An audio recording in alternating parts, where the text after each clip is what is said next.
look at the Ruthless Family Tree, it branched out to hundreds and hundreds of millions of records. You know what I'm saying? Globally. How does it feel to be part of that tree, Kokane? And can you reflect a little bit on the Godfather of gangster rap for us? Well, you know, it's surreal, fam. That's all I can say. You know, to be a part of that rich history, you know, good and bad times, you know what I'm saying, but mostly good times. Man, it was something else. That's all I can tell you. Sometimes it's kind of hard to put the words to it, but I'll tell you this: what kept me, besides number one, you know, God and my family.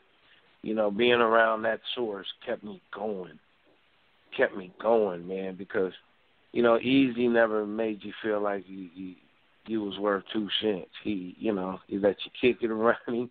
He let you. You know what I'm saying? I came to him, and he was like, Coke, I want you to do something for me. I'm having a hard part on this stuff. And here I am, really a nobody in the game. And he wants me to write Appetite for Destruction. He wants me to write his part. And I'm like, you want me to write my part?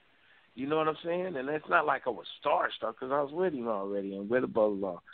But he always gave somebody an opportunity and a chance. And you got to realize, you know, Dre, you know, when I seen the Defiant one, you know, it was on point. Most of the things was on point there.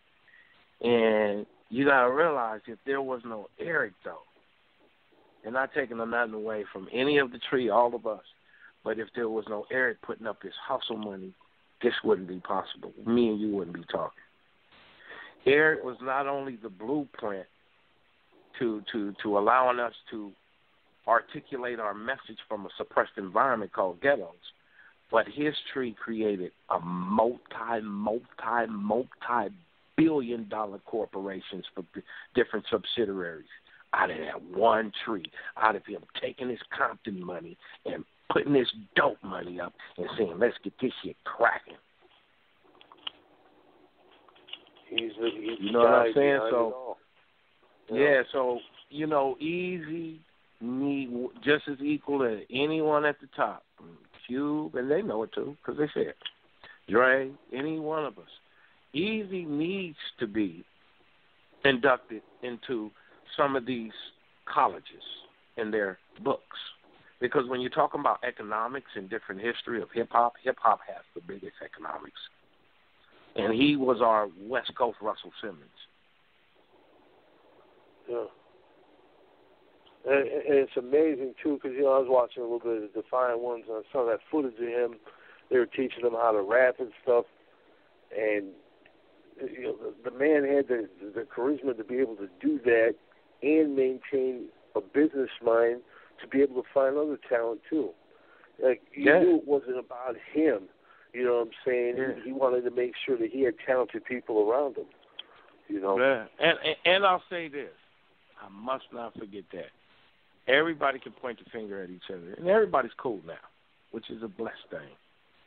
But you can't leave Jerry Heller out. You cannot leave Jerry Heller out. If Jerry Heller had the Jewish connection to get that shit cross-board, let me tell you something. Let me keep it real. Everybody want to poke pop shots, but it's like cool right now. There's people that are gone.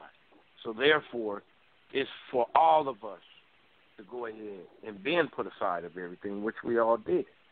But Jerry Heller was an important part because couldn't no ghetto niggas that was fucking with McCullough records and other things like that get it demographically across the world to the white audience. Once the white audience gravitated to it, then the whole schematics of everything changed. You know what I'm saying? So I want to say, not only that, for good or for bad, you know, big ups to Jerry Heller. You know what I'm saying?